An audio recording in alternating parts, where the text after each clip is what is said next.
ডাক্তারবাবু ওই রিপোর্টটা পায়নি, কিন্তু এক্সরে দেখে বললো ভালো অবস্থা না। এখনই এখানে কোনো ডাক্তার নেই নিউরোলজির, তার জন্য আপনাকে এখনই পারলে খুব তাড়াতাড়ি ওনাকে নিয়ে যান শিফট করে।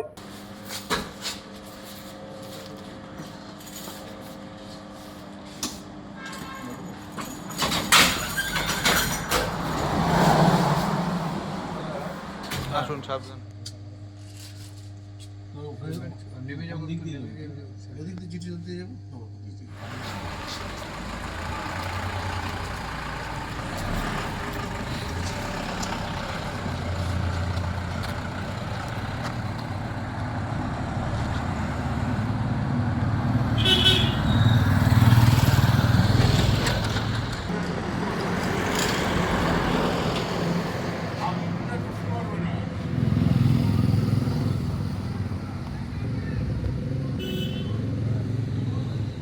উনি আসেন বলতে আমরা এমআরআই করে নিয়ে এসেছি, নিয়ে আসার পরে এখানে রাত্রে আসলো রাত 8টার সময় ডাক্তারবাবু ওই রিপোর্টটা পায়নি, কিন্তু এক্সরে দেখে বললো ভালো অবস্থা না।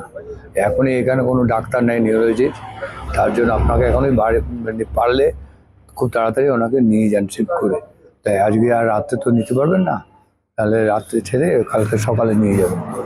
আর তখন আমরা উদয়বাবু বিওলোর যে কাজ করছিল তার সুপারভাইজারকে ফোন করলাম। সকালবেলা এনারা এসেছিলেন, তো সবাই বলে গেছে যে ওনাকে ফোন করতে, যা অসুবিধা হতো তখন ওনাকে ফোন করি। উনি তখন ওনার সাথে আছে উপমহল, তাদের নিয়ে আলোচনা করে তারপর আমাদেরকে ফোন করে যে এখানকার রিপোর্টগুলো আমাদের পাঠানোর পরে তারপর আবার ফোন করে বলছে যে তখন আবার কলকাতা থেকে আবার ফোন আসে, কারণ সেক্রেটারি করেছে যে আপনাদের মেডিকেল কলেজে এই নাম প্রবীর বিশ্বাস, তপতি বিশ্বাস বলে আপনাদের জন্য বেড ঠিক করা আছে, মেডিকেল কলেজে নিয়ে আসুন।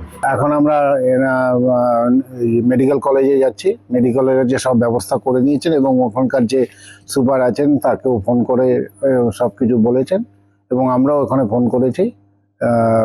ওনাদের তৎপরতায় ওনারা সব ব্যবস্থা করে দিয়েছেন। সকাল থেকে তো এখানে ভর্তি ছিল, তারপর দেখা গেল কলকাতা এমআরআই করে নিয়ে গেছিলাম। তাহলে এত রাতে মেডিকেল কলেজ কেন? এত রাতে আমরা বলেছিলাম যে আপনি যদি উনি বললেন যে ওই ডাক্তারবাবু বললেন যদি পারেন তো কালকেই নিয়ে যাবেন, তো ওনারা সেই তৎপরতার সহিত ওনারা বললো আজকেই ভর্তি করবো, আজকেই করে দিন, আজকেই সব করে দিন।